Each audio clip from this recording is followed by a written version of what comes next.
3 months ago, during a routine delivery run, I saved a girl from drowning. I dragged her out of the river, coughing and shaking, and laid her on the muddy bank. The moment I saw her chest rise and fall, I walked away. I didn't give my name. I didn't wait for thanks.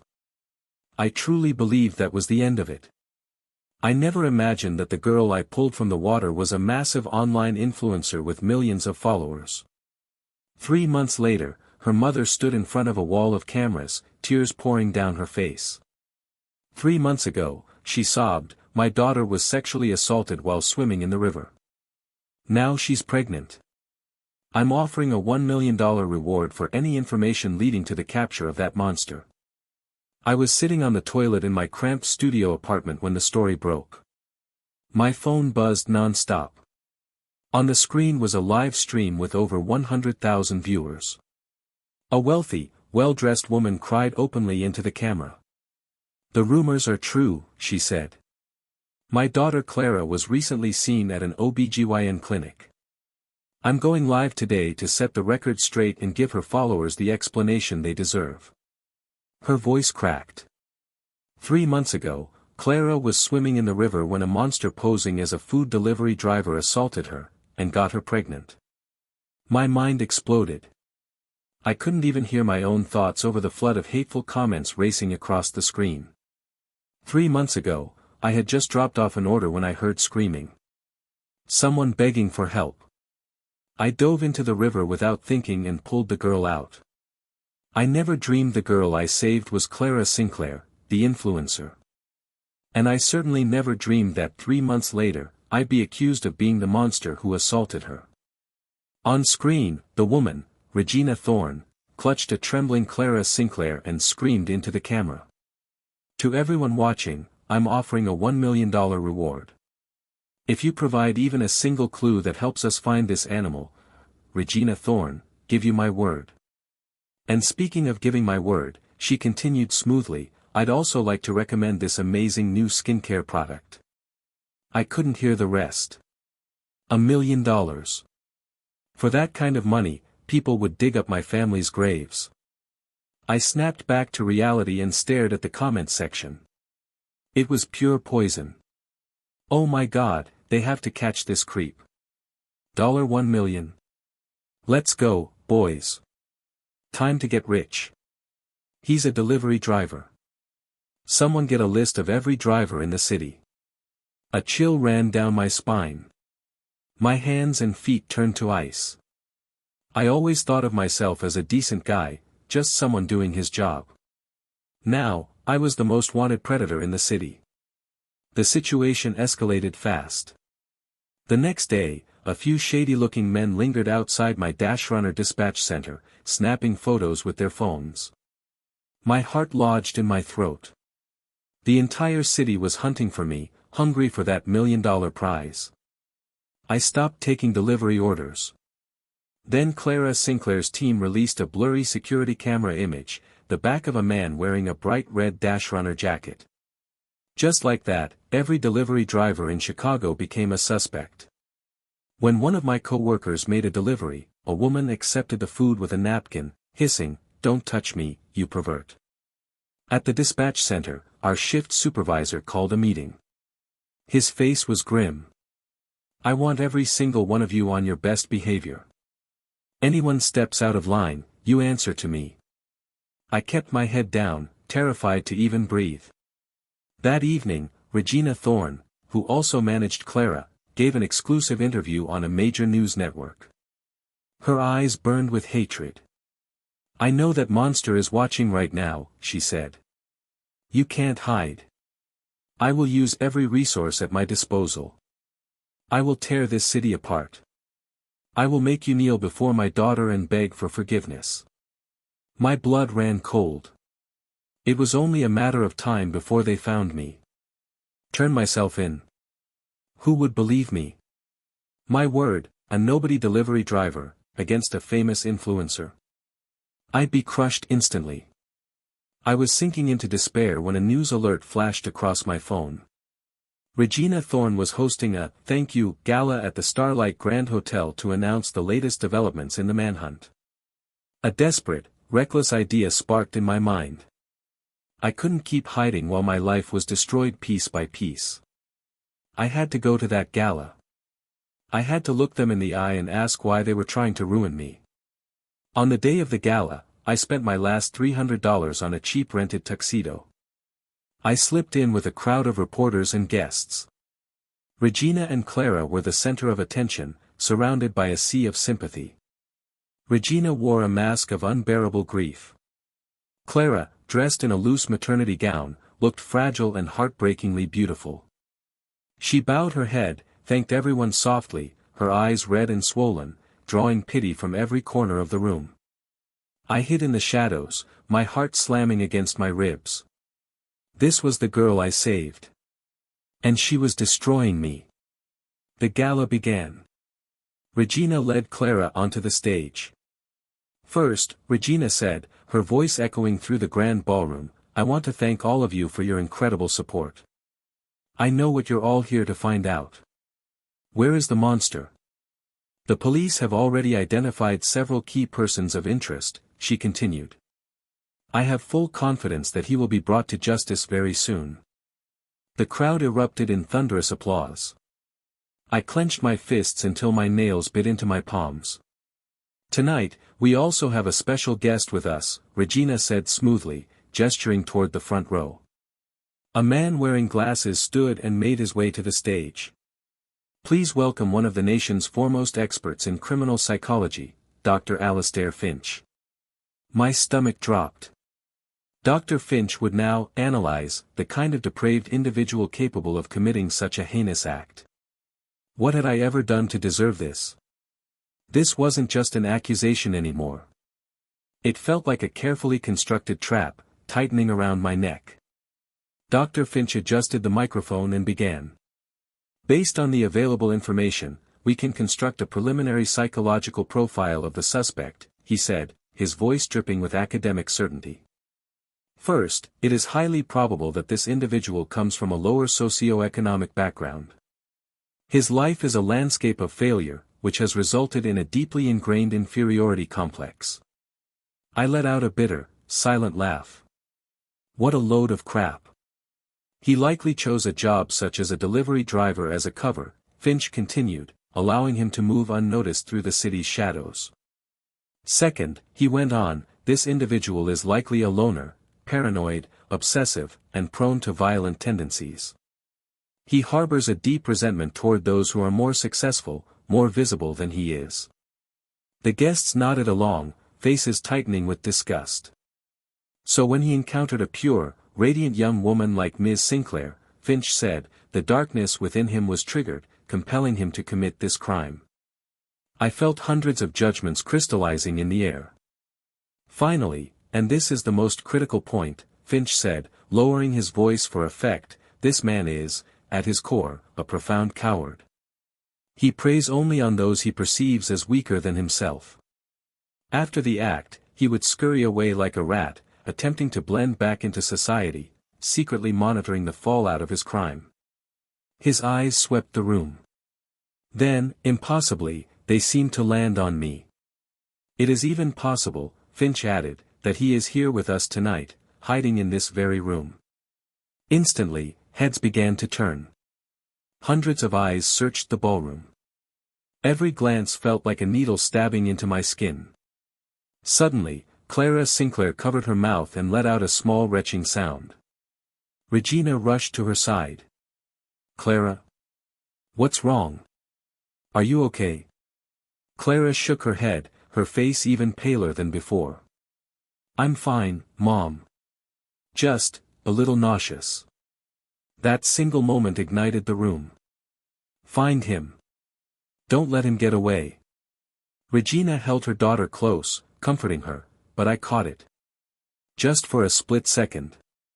A flicker of cold triumph in her eyes. She grabbed the microphone. Her voice boomed with authority. "You coward. I know you're in here. Show yourself. Stand up. Get on your knees. And apologize to my daughter. Because if I have to find you myself," she continued, her voice sharp as glass, I guarantee you will regret the day you were born. Seconds passed. Silence. No one moved. A cruel smile slowly spread across Regina's lips. Fine, she sneered. Have it your way. It seems you won't surrender until you're cornered. She snapped her fingers. The massive screen behind the stage flickered to life. A security video appeared. It showed a man in a red dashrunner jacket, seen from behind, dragging Clara's unconscious body out of the river. The build. The posture. I recognized it instantly. It was me. We paid a handsome price to retrieve this footage from a private warehouse near the scene, Regina said, her voice ice-cold. While the face is unclear, we've already sent it to a team of forensic experts for high-definition enhancement. In 24 hours, at most, we will see your disgusting face. And then, she said softly, there will be nowhere left for you to hide. Her words crashed over me like a wave. I felt myself sinking, drowning in despair. And then, just as I was about to give up, I remembered something. Dashrunner requires all drivers to enable a safety feature on their phones during peak hours to prevent theft and fraudulent complaints. A body cam function. It records every delivery. That day, I had just completed a drop-off, and I hadn't turned it off yet.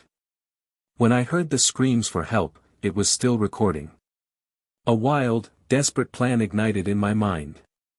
If you're going to destroy my life, then before I go down, I'm dragging you straight to hell with me. Regina finally seemed to lose her patience. She tightened her grip around the swaying Clara, her voice burning with righteous fury. It seems you need a little more motivation to confess. She turned her head toward the ballroom entrance and gave a sharp command. Bring him in. The doors swung open. 2 security guards dragged a man into the room. He was wearing the same dashrunner uniform as me. His face was bruised and swollen, a thin trickle of blood running from the corner of his mouth. My heart dropped. It was Manny, my coworker. A quiet, middle-aged guy with 2 kids at home. This man, Regina announced, pointing straight at him, is one of our primary suspects. According to our sources, he was making a delivery in the area on the night of the attack. Manny shook violently, his head moving back and forth in panic. It wasn't me, he pleaded. I swear it wasn't me. I was just passing through, just passing through. Regina scoffed. Then why won't you tell us where you were, she demanded. Why can't you account for your time? I was meeting a friend, Manny stammered, his voice breaking. Faced with Regina's overpowering presence and the accusatory stares of more than 100 people, an ordinary man didn't stand a chance. He couldn't even form a proper defense. Do you see, everyone?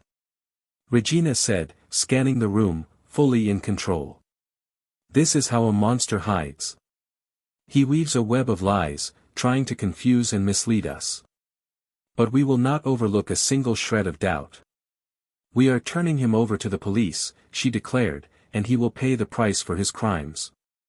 Manny collapsed to the floor. His face went gray as he whispered over and over, it wasn't me. It wasn't me. Watching this, something inside me snapped.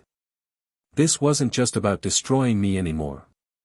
They were willing to sacrifice an innocent man, to offer up a scapegoat, calm the media storm, and cement themselves as victims. I couldn't take it anymore.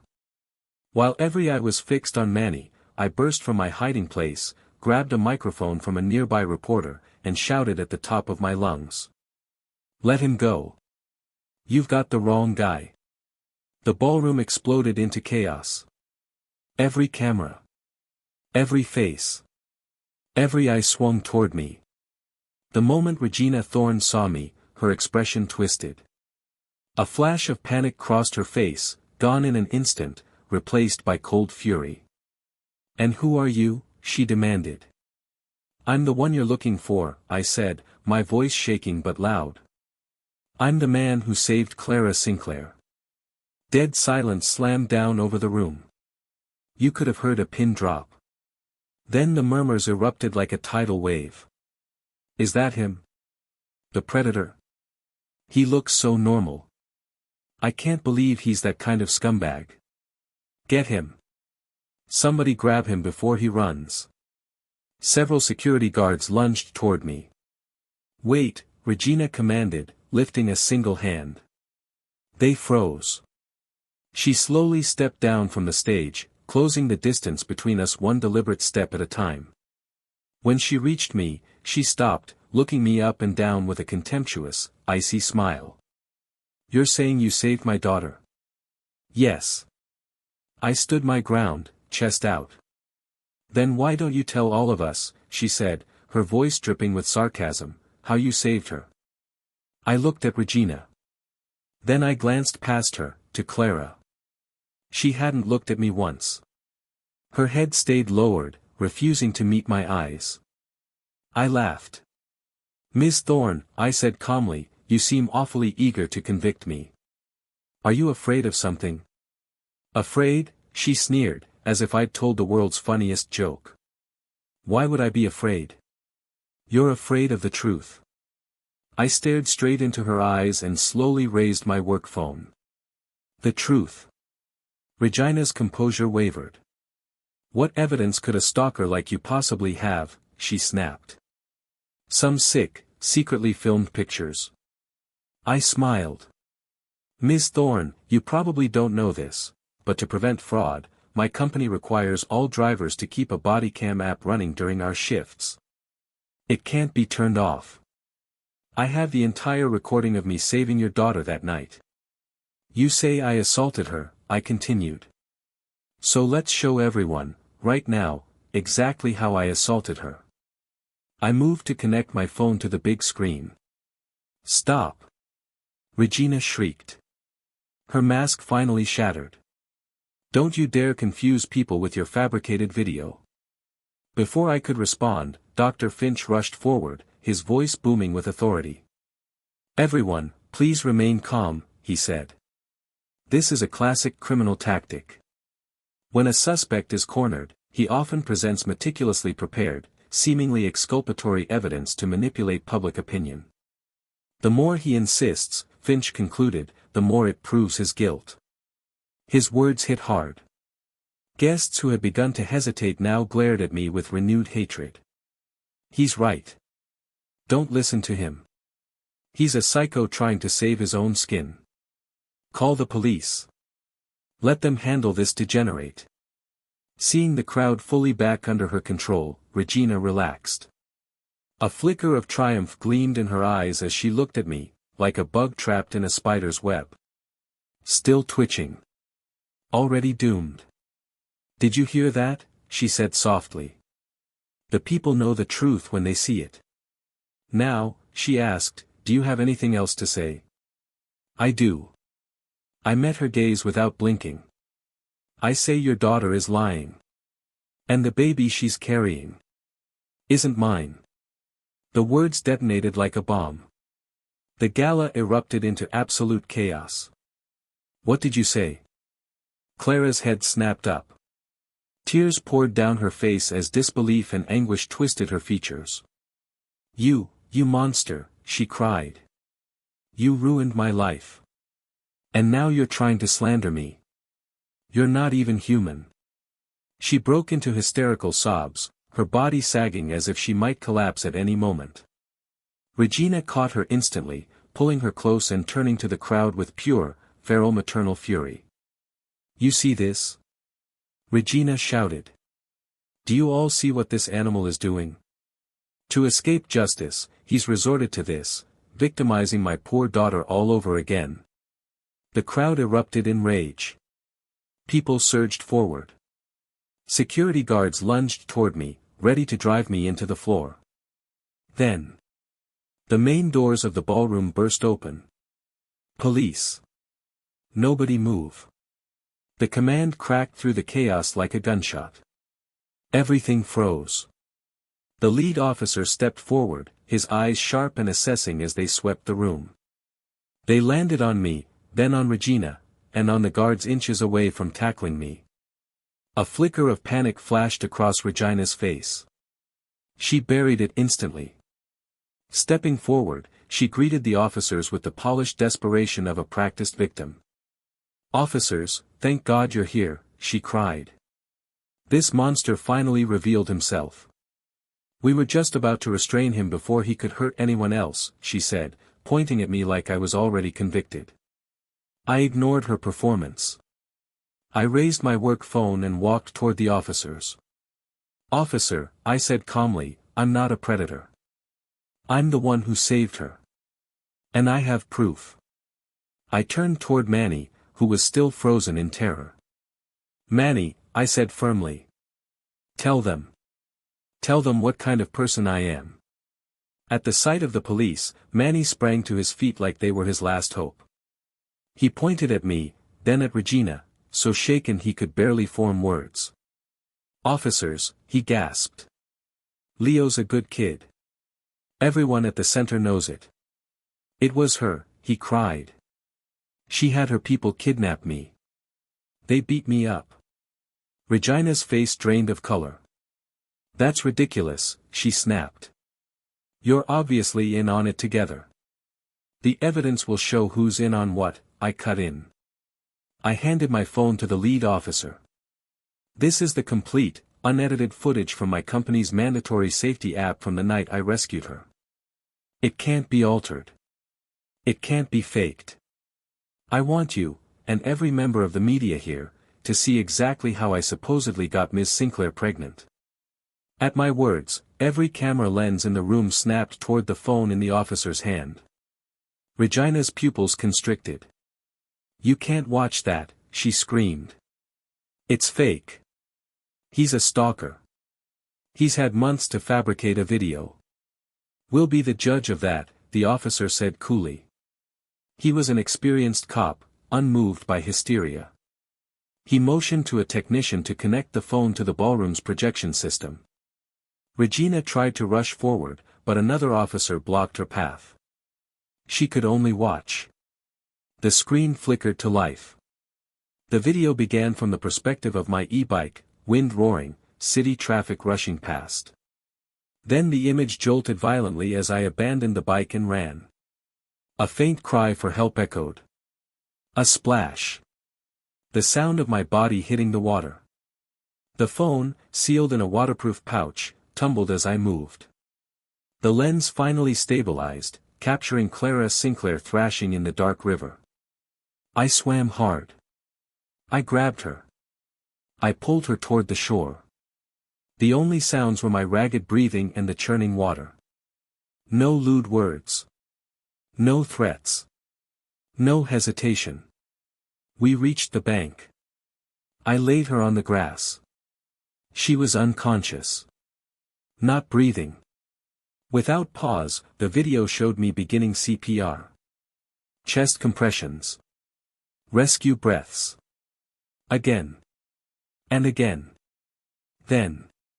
A cough. Another. Clara expelled a gush of water and sucked in air. The ballroom was silent. On the screen, my shoulders sagged with relief. She was alive. I removed my clean, dry dash runner jacket and draped it over her shaking body. Then I stood up. Walked back to my bike. And rode away. The video ended. The truth hung in the air. For several long seconds, no one spoke. Then the room erupted. My God, he was saving her. We had it all wrong. He's not a monster, he's a hero. Then why would Regina Thorne lie? That's evil. Camera flashes exploded, not toward me, but toward Regina and Clara. Their faces were pale. Stunned. Regina trembled, but she was a seasoned manager, hardened by countless scandals. Cornered, she reacted with terrifying speed. She pulled Clara into her arms and turned to the crowd and cameras, crying loudly. Okay, fine. So he saved her that one time. But that doesn't prove he's innocent. Innocent. Regina's logic was twisted, but sharp. My daughter is 3 months pregnant, she continued firmly. We have doctors' reports to prove it. The timeline fits perfectly. She lifted her chin, voice cold and precise. He obviously used the rescue as an excuse, to learn where Clara lived. He stalked her. And then he found another opportunity to commit his crime. She turned toward Clara. Clara, tell them I'm right. She clung to the pregnancy, the single undeniable fact, trying to muddy the waters and escape the fallout from her exposed lie. Clara began to sob even harder. It was him, she cried weakly. I'm so scared, Mom. The crowd wavered again. There was sympathy for me now, but the pregnancy still hovered over everything. A dark cloud of suspicion I couldn't outrun. The lead officer frowned. That's enough, he said firmly. All relevant parties will come with us to the station and give formal statements. At the station, they questioned me, Regina, and Clara in separate rooms. I told the truth, from beginning to end. When I finished my statement, Regina and her lawyer were waiting in the hallway. She looked at me not with anger, but with condescending pity. The look someone gives a man already sentenced. Well, kid, she said with a dismissive smirk, you got lucky. You had one trick up your sleeve. But it doesn't matter. That video only proves you were a hero for 5 minutes. She tapped the folder in her hand. The pregnancy report is black and white. Who do you think the public will believe in the end? A video that can be faked, or a certified report from a medical doctor? I didn't do it, I said hoarsely. I want a DNA test. Regina didn't flinch. In fact, her smile widened. Fine by me, she said smoothly. She turned to a nearby officer. We consent to a DNA test, she announced. We want this animal to face hard evidence, and finally give up his lies. Her absolute confidence sent a chill straight through me. Why wasn't she afraid? The story exploded. The footage of me saving Clara went viral. Overnight, I went from the internet's most wanted predator to the wrongfully accused hero driver. My social media accounts were found. My follower count skyrocketed. People flooded my comments with support, tearing into Regina and Clara, calling them manipulative and cruel. Manny gave interviews, vouching for my character, telling his side of the story. For a brief moment, it felt like the world was on my side. I thought all I had to do was wait for the DNA results, and this nightmare would finally end. Dashrunner even hosted a live stream for me.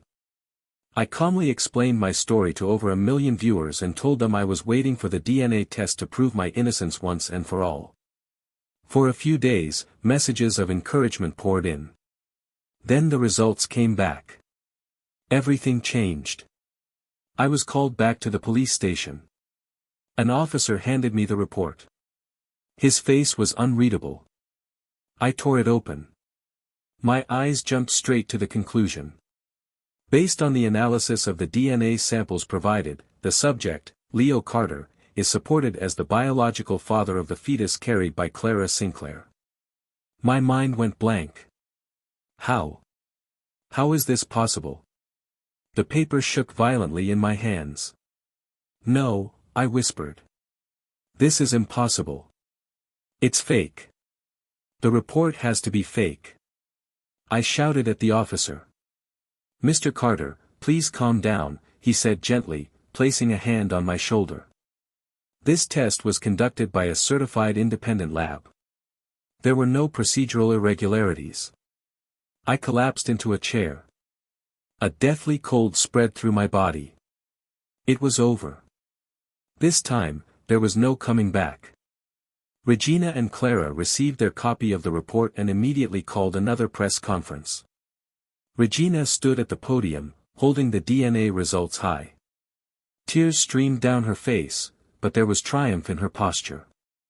Ladies and gentlemen of the press, she announced, the truth is finally out. Science doesn't lie. This is irrefutable proof.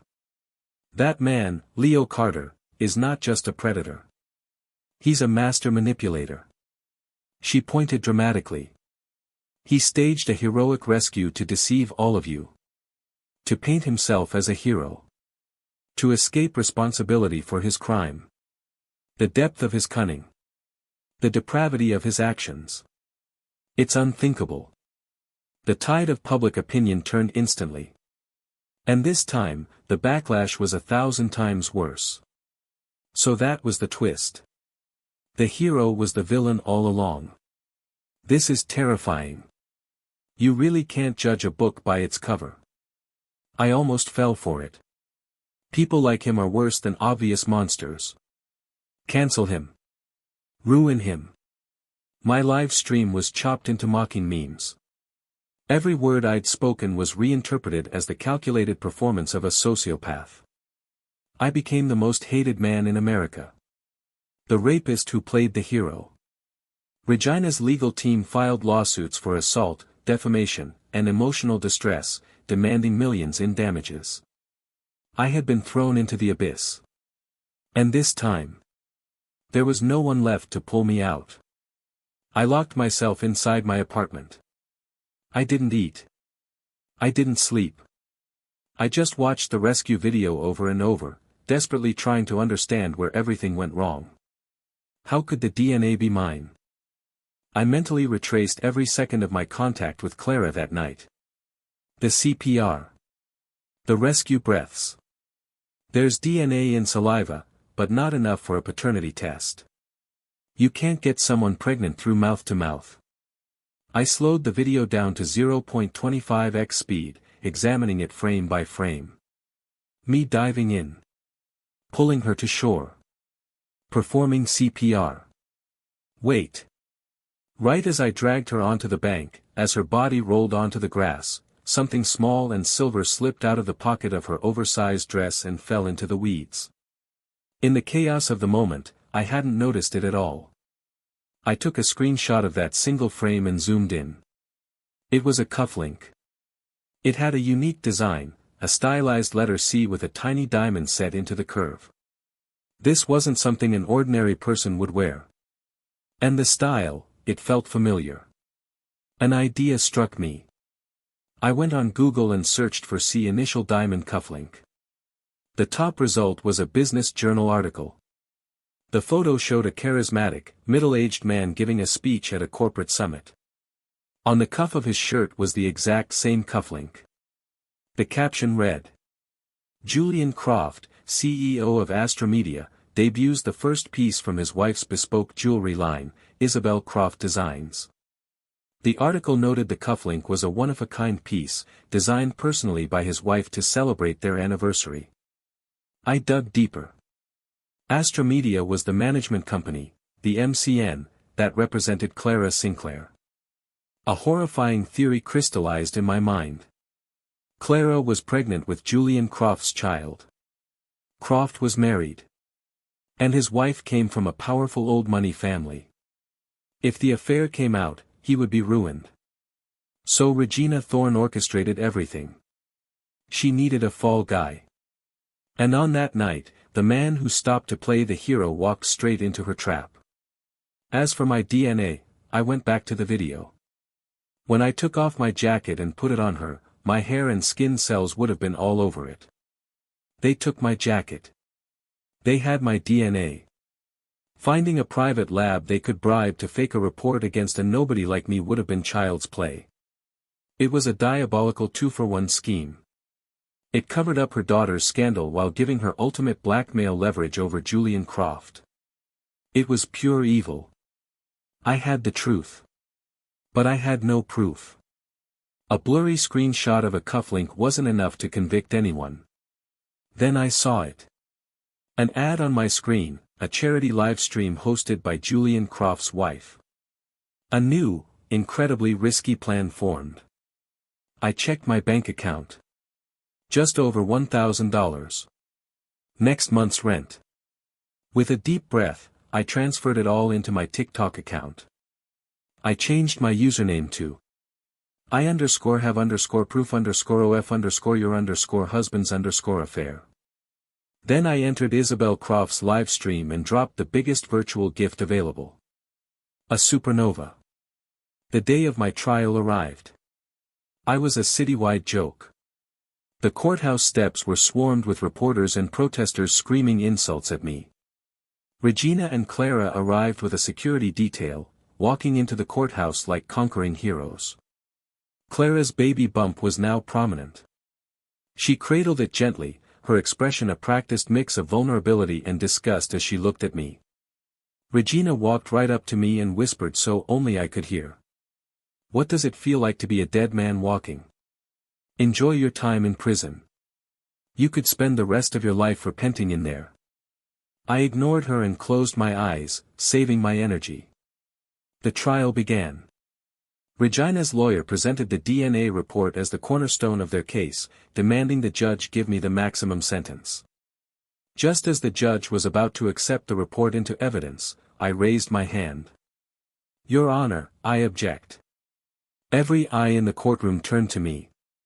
Regina's lawyer chuckled. "Objection? On what grounds? Are you planning to show us another one of your home movies, Mr. Carter?"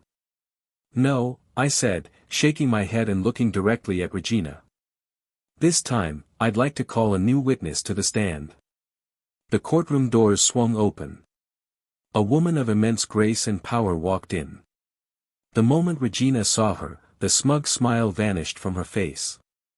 Clara gasped and shot up from her seat in terror. The witness was Isabel Croft. "Mrs. Croft, what are you doing here?" Regina's voice trembled. Isabel ignored her. She walked straight to the witness stand and handed a folder to the bailiff.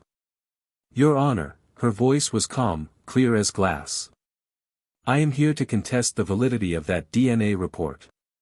During the same time period in question, my husband, Julian Croft, was engaged in an illicit affair with Miss Clara Sinclair. In this folder, I have hotel security footage to prove it." She paused, her gaze settling on Clara's stomach.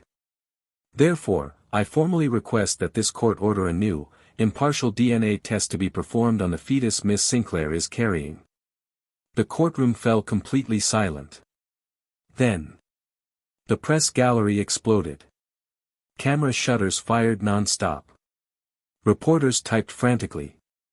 This was no longer a simple assault case. It had just become a national headline involving corporate power, betrayal, and a lie that was finally collapsing. A titan. Adultery.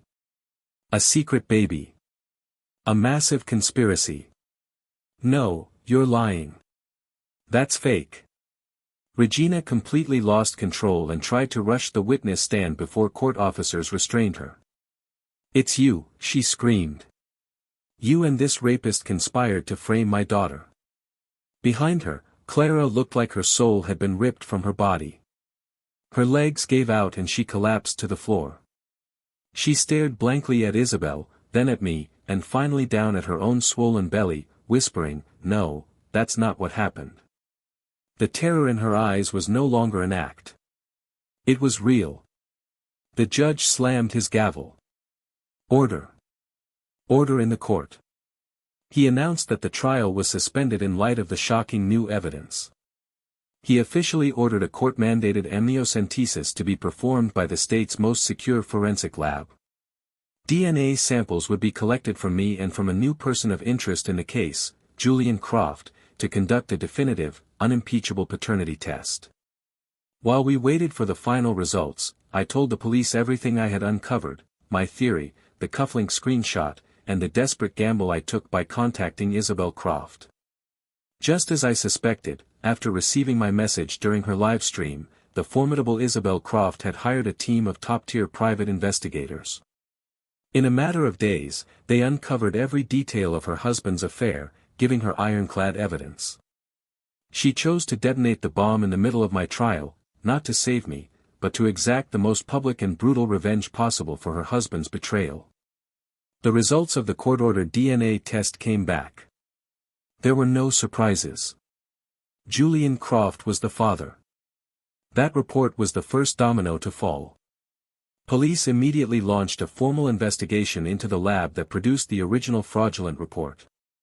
Under pressure, the bribed lab technician confessed. He admitted Regina Thorne had paid him $500,000 in cash through a middleman to use DNA from my jacket and falsify the results. The final piece of the puzzle was Clara Sinclair. After learning that her own mother had used her, and her unborn child, as pawns to blackmail Julian Croft, Clara suffered a complete mental breakdown. On the advice of her new lawyer, she cooperated fully, giving police a detailed confession outlining the entire conspiracy. Her affair with Croft had resulted in the pregnancy. Croft refused to leave his powerful wife and feared public scandal. That's when Regina devised her plan. She used my heroic act as the perfect opportunity, stealing the jacket I left on her daughter to obtain my DNA, then binding the fake report to frame me as the ideal scapegoat. With me taking the fall, she could cover her daughter's scandal while extorting millions in money and corporate resources from Julian Croft.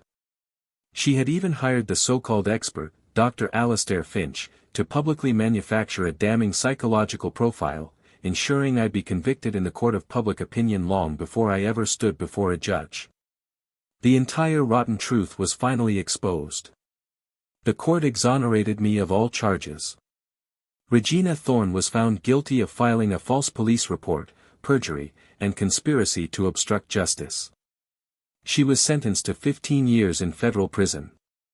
The grand drama she directed ended with her behind bars. Dr. Alastair Finch had his professional licenses revoked and was publicly disgraced. Julian Croft was financially annihilated in the divorce. Stripped of his wife's power and connections, he lost control of Astra Media. The company's stock collapsed, and it eventually filed for bankruptcy. As for Clara Sinclair, due to her cooperation and evidence of long-term psychological manipulation by her mother, she received a suspended sentence. In a public statement, she gave me a tearful apology. She said she would keep the baby, raise it alone, and spend the rest of her life atoning.